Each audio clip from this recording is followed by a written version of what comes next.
بسم اللہ الرحمن الرحیم۔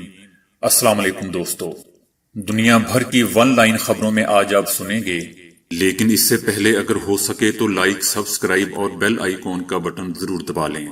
شکریہ۔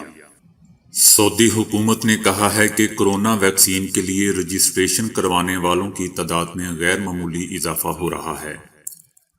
اب تک 7 لاکھ سے زیادہ افراد نے خود کو ویکسین لینے کے لیے وزارت کی ایپ پر رجسٹر کروایا ہے۔ ویکسین مکمل طور پر محفوظ اور کورونا کے خلاف جسم میں قوت مدافعت پیدا کرنے کی صلاحیت کی حامل ہے۔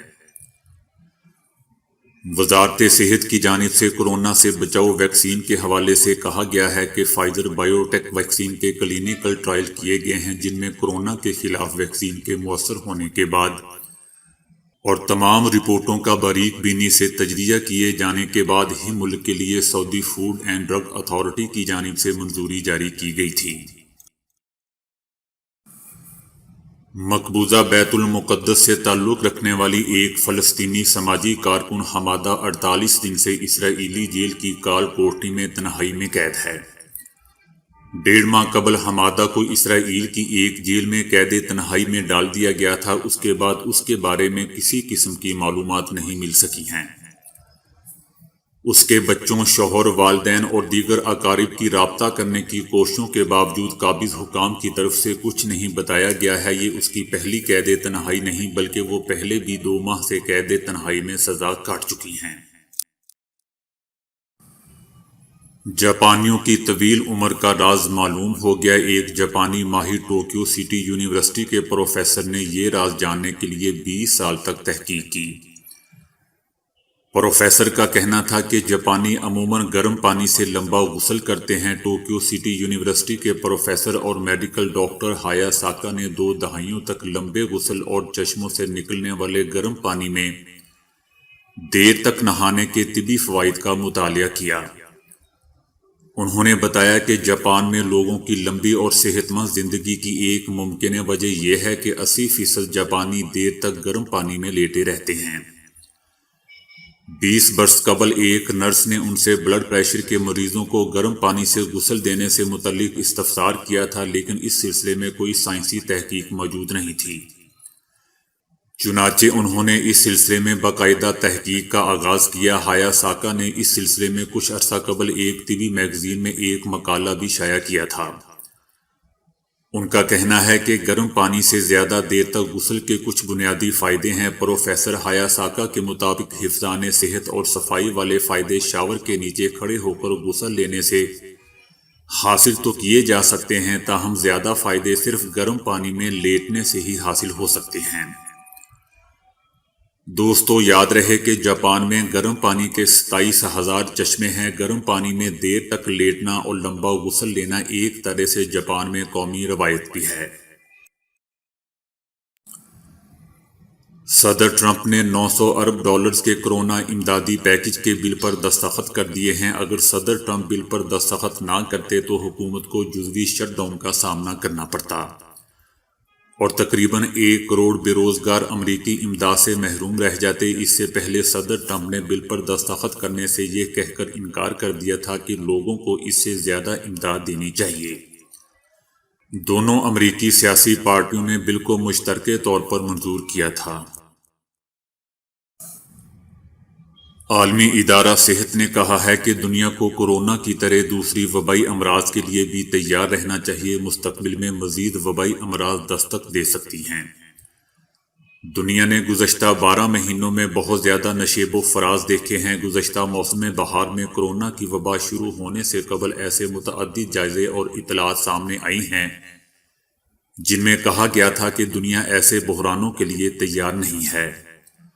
تاریخ نے ہمیں بتایا ہے کہ یہ آخری وبائی بیماری نہیں ہے۔ 1 مہینے سے دہلی کی سرحدوں پر بیٹھے کسانوں نے مودی کے ریڈیو پروگرام من کی بات کے دوران برتن بجا کر احتجاجی نعرے لگائے۔ حکومت مخالف جاری کسانوں کے احتجاج کے سلسلے میں مظاہرین سے اظہار یکجہتی کے لیے ایک اور شخص نے اپنی جان لے لی ہے۔ اس شخص کی شناخت امرجیت سنگھ کے نام سے ہوئی ہے، جو پیشے سے وکیل تھا اور اس کا تعلق ریاست پنجاب کے علاقے جلالہ آباد سے ہے۔ جبکہ اس کے پاس سے اس کا تحریر کردہ خط بھی ملا ہے۔ اپنے خط میں اس شخص کا کہنا تھا کہ وہ کسانوں سے اظہار یکجہتی کے لیے ایسا کر رہا ہے۔ دوستو، یاد رہے کہ اس سے قبل بھی ایک سکھ رہنما کسانوں سے اظہار یکجہتی اور مودی حکومت کے مظالم سے تنگ آ کر ایسا کر چکا ہے۔ اسرائیل میں ہزاروں افراد نے ایک بار پھر وزیر اعظم نیتن یاہو کے خلاف مظاہرے کیے ہیں۔ نیتن یاہو کی کرپشن کے خلاف ملک میں پھر مظاہرے پھوٹ پڑے ہیں۔ نیتن یاہو کے دفتر کے سامنے بڑی تعداد میں لوگ جمع ہوئے۔ دیگر شہروں سے بھی مظاہروں کی اطلاعات ہیں۔ پولیس نے متعدد افراد کو حراست میں لے لیا ہے۔ نیتن یاہو کے خلاف بدعنوانی کے معاملے میں ایک مقدمہ چل رہا ہے اور گزشتہ کئی ماہ سے وقتاً فوقتاً ملک بھر میں ان کے خلاف مظاہرے ہوتے رہے ہیں۔ متحدہ عرب امارات حکومت نے نئے سال کے آغاز پر کورونا کو پھیلنے سے روکنے کے لیے 30 سے زیادہ افراد کے خاندانی یا سماجی اجتماعات منعقد کرنے پر پابندی عائد کر دی ہے۔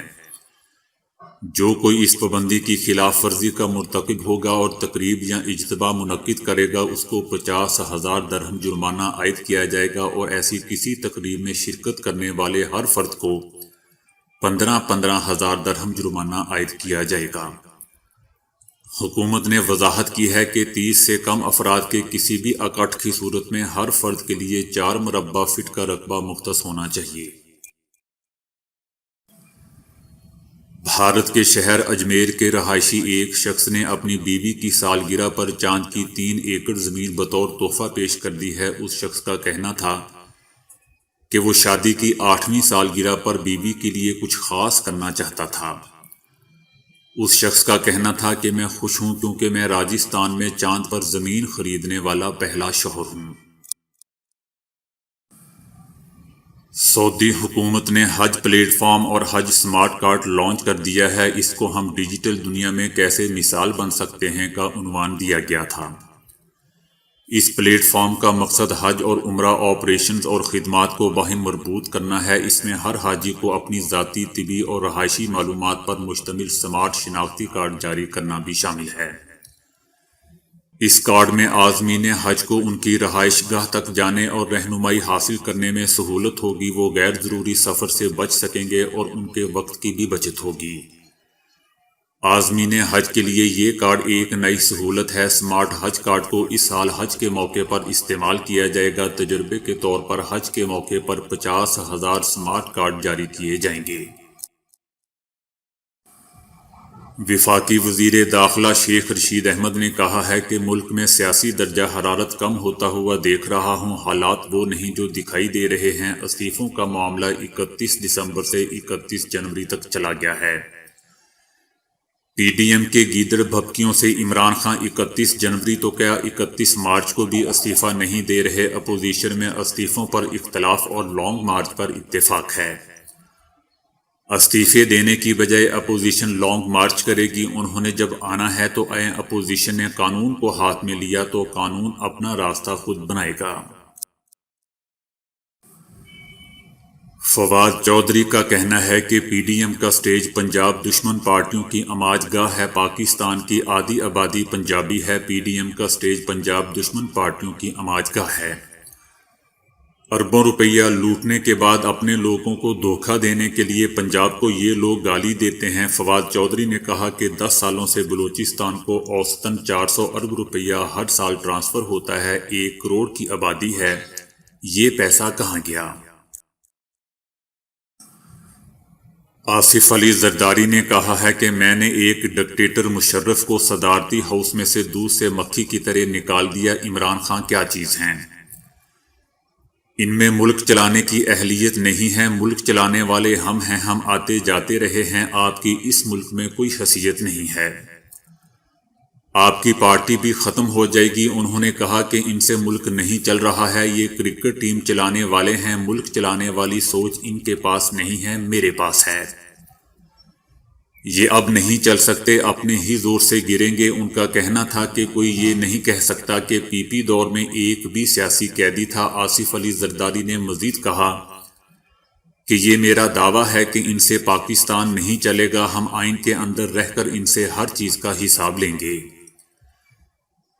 لوگوں کو فکر نہیں کرنی چاہیے، ان کے پاس تھوڑا وقت ہے۔ انہوں نے کہا کہ میری کوشش ہے کہ تمام سیاسی جماعتیں ایک پیج پر آ جائیں، ایک دوسرے کو مت بتاؤ، کچھ کام ہم سے بھی سیکھ لو۔ ہمیں اپنا طریقہ کار بدلنا ہوگا، جیلیں بھرنا ہوں گی، یہ حکومت اب نہیں رہے گی اور جلد لوگوں کی حکومت آئے گی۔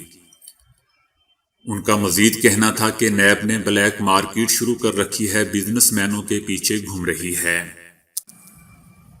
بائی دا وے، اس آصف علی زرداری سے کوئی پوچھے کہ آپ تو خود ایک چھوٹی سی بوتل کے ذریعے چلتے ہو، آپ پاکستان کو کیا چلائیں گے؟ چائنا میں کورونا سے متعلق خبریں بریک کرنے اور حکومت کو تنقید کا نشانہ بنانے والی 37 سالہ خاتون صحافی زانگ زان کو 4 سال قید کی سزا سنائی گئی ہے۔ خاتون صحافی پر اپنی خبروں کے ذریعے تنازعات کو ہوا دینے اور بدامنی پیدا کرنے کا الزام تھا۔ خاتون صحافی نے گزشتہ برس فروری میں ہی ایک پراسرار کورونا کے پھیلاؤ کا انکشاف کیا تھا اور ان کی تحقیقاتی رپورٹ سوشل میڈیا پر وائرل بھی ہوئی تھی، جن میں حکومتی سست رد عمل پر کڑی تنقید کی گئی تھی۔ اس برس مئی میں صحافی کو حراست میں لے لیا گیا تھا۔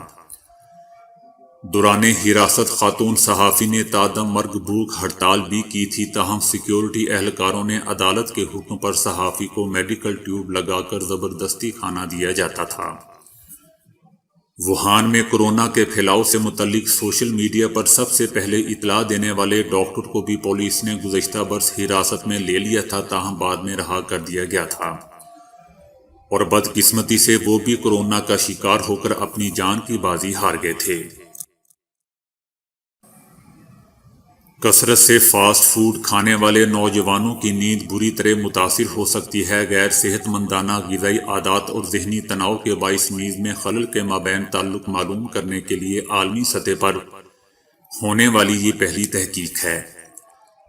تحقیق میں دیکھا گیا کہ جو نوجوان افراد سافٹ ڈرنکس کا استعمال بہت زیادہ کرتے ہیں، ان میں بے خوابی سے متعلقہ مسائل کی شرح بھی زیادہ ہوتی ہے۔